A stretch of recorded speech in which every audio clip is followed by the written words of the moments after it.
We've just finished dancing on Simchas Torah, and now we return to our daily, somewhat monotonous routines, a transition that feels a bit painful to the heart. It was wonderful to step outside, leave all our worries behind, sit in the sukkah, and celebrate Simchas Torah. But now we must go back home, to business, to work, to face again all the mental strain and heartache of everyday life. On Rosh Hashanah and Yom Kippur, one can feel uplifted and pious. But now we are no longer like angels. We are human beings, flesh and blood, with all the weaknesses and failures that come with it, vulnerable to the provocations of the Yetzer Hara. Who can withstand all the temptations and challenges, especially in modern society where opportunities and seductions are within easy reach for everyone? It's no wonder that David HaMelech pleaded in Tehillim Chav Zayin, which we read twice daily throughout the holiday season, Acha sha'alti me'es Hashem, osa avakesh.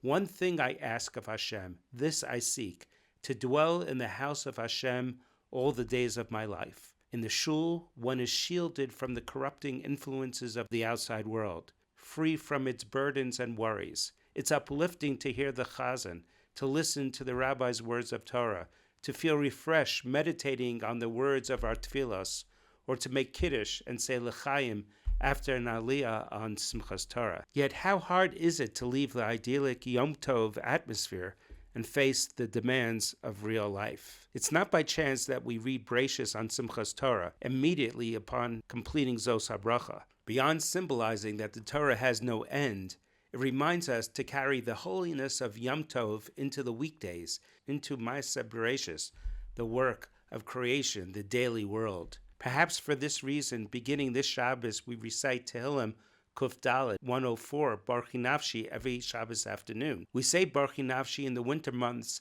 as an ode to the Creator.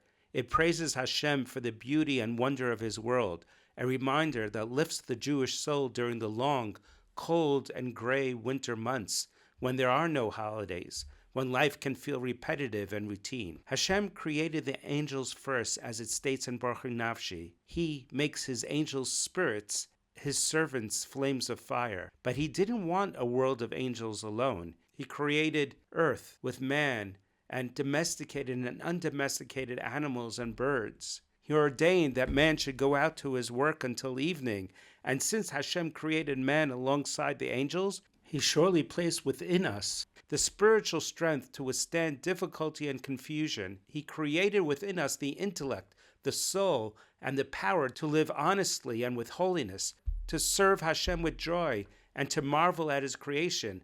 Ma'arabu ma'asecha Hashem, kulam b'chachma asisa, mala haaretz kinyanecha. How manifold are your works, Hashem! In wisdom you made them all. The earth is full of your creations. It is through frail human beings that the glory of Hashem is revealed. May Hashem rejoice in His works.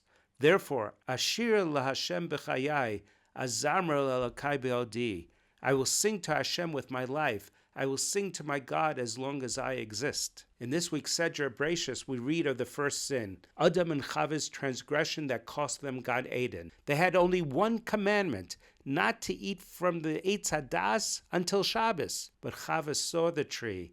It looked good to eat, beautiful to the eyes, and desirable for gaining wisdom. Tempted by the Nachash, she couldn't hold herself back until Shabbos. She ate and gave it to Adam, who also ate. For this one sin, they received 9 punishments, the harshest being death, Misa, that man must die. The Shach al HaTorah asks, the Torah establishes the principle of kamlei midrabimine. If one act carries multiple punishments, only the most severe is applied, especially if it is death. So why did Adam receive all the other punishments too? The Shach explains the punishments were for distinct, different sins. For eating from the tree, Adam received death, as Hashem had warned.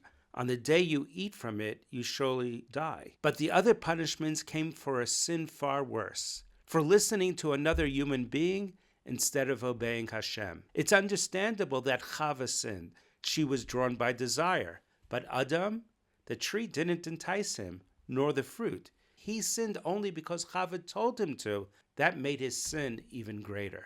During the Yomim Narayim and the Yomim Tovim, our hearts are filled with sincerity, remorse, and renewed commitments to Torah and Yiddishkeit. But once they end, those noble feelings often fade, not because daily life overwhelms us, but because we're swayed by others, just as Adam was, by family, friends, or society saying, "Don't be ridiculous. What, now you're suddenly religious? A Shomer Shabbos? A Frummer?"